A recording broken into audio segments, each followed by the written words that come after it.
Today I wanted to talk to you about when do you need to do a scan for your back pain. So be it an MRI scan or X-ray or a CT scan. So before we go into the answer for this, let's look into what are these scans. So for those of you who don't know me, my name is Swati. I'm a physiotherapist and I do these live videos to bring awareness to people about common conditions, um, about the common conditions and how they can tackle it, just to bring about awareness and patient education. Now, if you're watching me on the live, please say hello so I know you're here. If you are on the replay, please comment #replay so I know you've been here. So yeah, moving on. So let's look at X-rays, right? So these are basically electromagnetic waves. These are basically electromagnetic waves, yeah? So they take a picture of inside your body, but it's in two-dimensional. So if you look at an X-ray, you can just see what's happening in a front view and a side view, known as an AP and a lateral view. So what happens is the electromagnetic waves are going in. So suppose I'm taking an X-ray of my hand, right? So when it hits the bone, the calcium in the bone, it'll absorb all the X-rays. So it'll turn out to be white. But the tissue or the muscle in there, that'll be light gray because it doesn't quite absorb the X-rays fully. But if suppose I'm taking a chest X-ray, so you've got air inside your lungs, right? So those areas will be black because the air does not absorb your X-rays. Okay, so that's why they reflect different colors on the X-ray, so you can see like the bones are white, the air is black, and the organs are sort of between gray. Yeah, so that's about the X-ray. I'm not going in much detail because they're quite common. Most of people know about them. For CT scans and MRIs, let's look at MRIs first. So that's magnetic resonance imaging. So basically, they're using very strong magnetic fields and they're also using radio waves. Now, this does not have the electromagnetic waves that X-ray has. So basically, less chances of radiation, right? So I'm just looking at my notes here. So yeah, many people have a problem that they feel very claustrophobic when they go into that tunnel where you do an MRI. So basically with an MRI, what happens is you have this tunnel and you lie down and you have to be still. It is loud in there because of the generation of those magnetic fields, right? So the magnets, the very strong magnets that are moving inside the tunnel that create that image. So that's quite noisy. So they give you earmuffs or earplugs to wear. But some people can be quite claustrophobic because it's a tunnel that you're going into. So there are other types of MRIs where, suppose I'm getting my knee MRI done, right? So they'll put only my lower part of the body in, or my hip. So if you're doing the spine, usually the doctor will tell you to go into like the full body goes inside the tunnel. However, some people, because they just can't take that claustrophobic feeling and they cannot do an MRI. So better than not doing an MRI, the doctor will go tell you to do an open tunnel MRI. The thing to notice with this, the doctors are not very keen from what I've seen, because the results, the images that come up from the open tunnel MRI are not so clear. Right.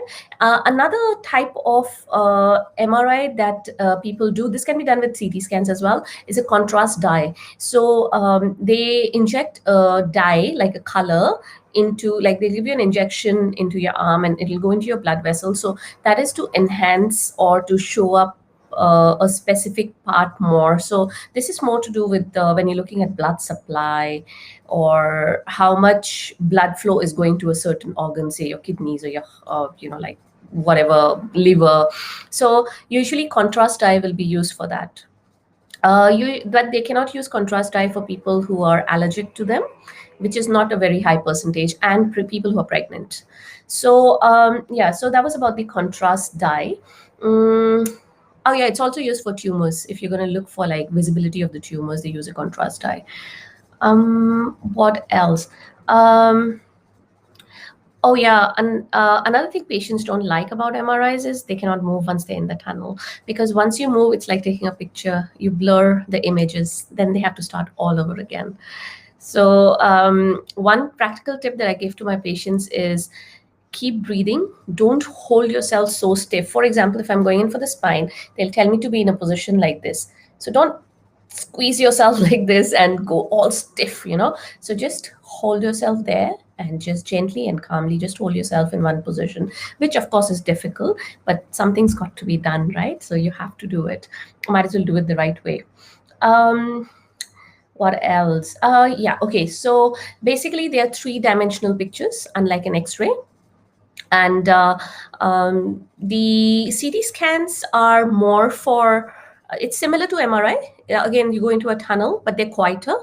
And CT scans are done more for when you're looking at organs or tumors or sorry, CT scan is also called computerized axial tomography, in case you want to know. So it's done more for organs, head injuries, brain scans, tumors, somebody who's had a stroke or has Parkinson's, then you want to scan their brain. So CT scans are more for that. And MRIs are something that we deal with every day. So that's something that's done for like fractures, ligaments, more bone and disc issues.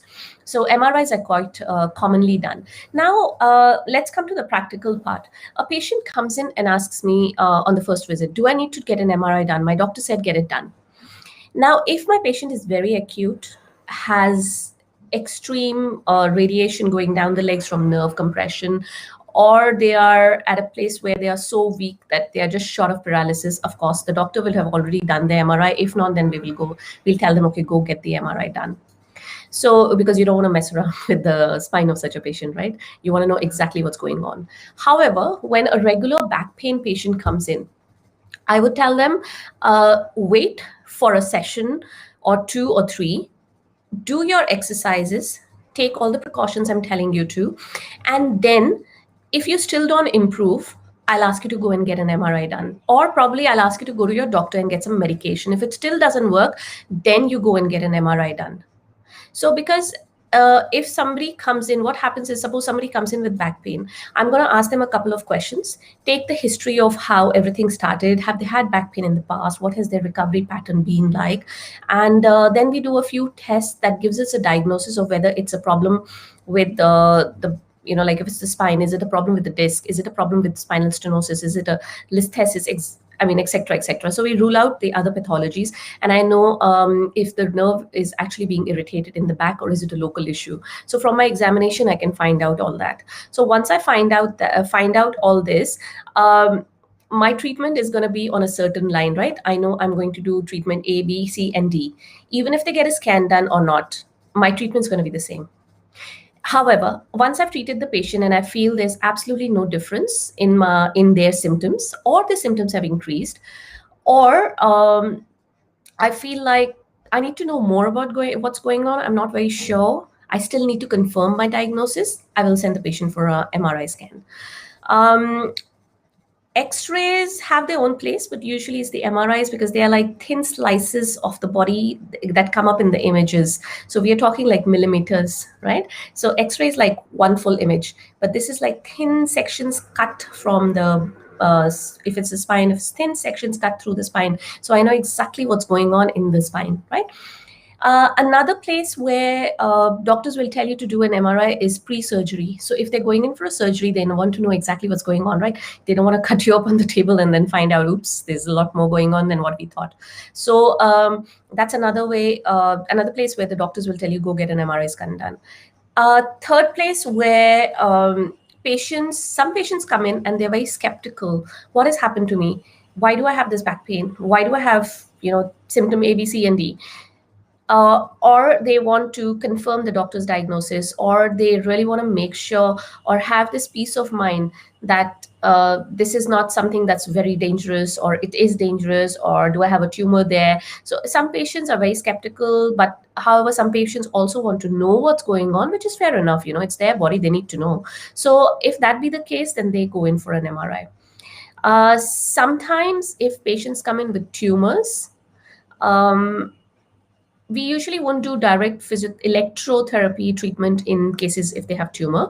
However, if we are doing anything and for pain relief, but the doctor wants to see what is the progress of the tumor, have they recovered, have they not recovered, then they'll do a series of MRIs or probably CT scan in that case. So this is where, I mean, scans have their own place. It's like medication. You don't want to just take medication for the heck of it, right? You take it when it's needed. And there are times when you really need to take it, you cannot avoid it. Similarly, scans have a time and place. So you don't want to just go and get a scan done just because your insurance is paying for it or just because you want to get it done. So it's got its own place. Your doctor will advise you, your therapist will advise you. Ask your doctor, why do you want me to get a scan? How is it going to make a difference to my treatment? Ask your physiotherapist, is it going to make a difference to your treatment? And how am I better off getting a scan or worse off getting a scan, not getting a scan? So ask these questions and try and find the answers before you actually decide whether you want to go for the scan or not. Because gone are the days where doctor will say, okay, need to get a scan done and this is your form. Go to the lab and get it done. I mean, go to the MRI scan center and get it done. Usually they'll say, okay, let's wait and watch, get your physiotherapy done. If nothing happens, come back and we'll do a scan. So they do give you a bit of time and flexibility nowadays. Most of doctors do. So ask questions. I always say patient education. I can say it till I'm blue in the face. Patient education is vital. Ask questions to your doctor, to your physio. Know why you need to get the scan done. Alrighty. I hope that was useful for you. And if you like what you're watching and what you're talking about, feel free to join my Facebook group. I will leave a link in the description below. Alrighty, if you have any questions, feel free to ask me. I'll see you guys later.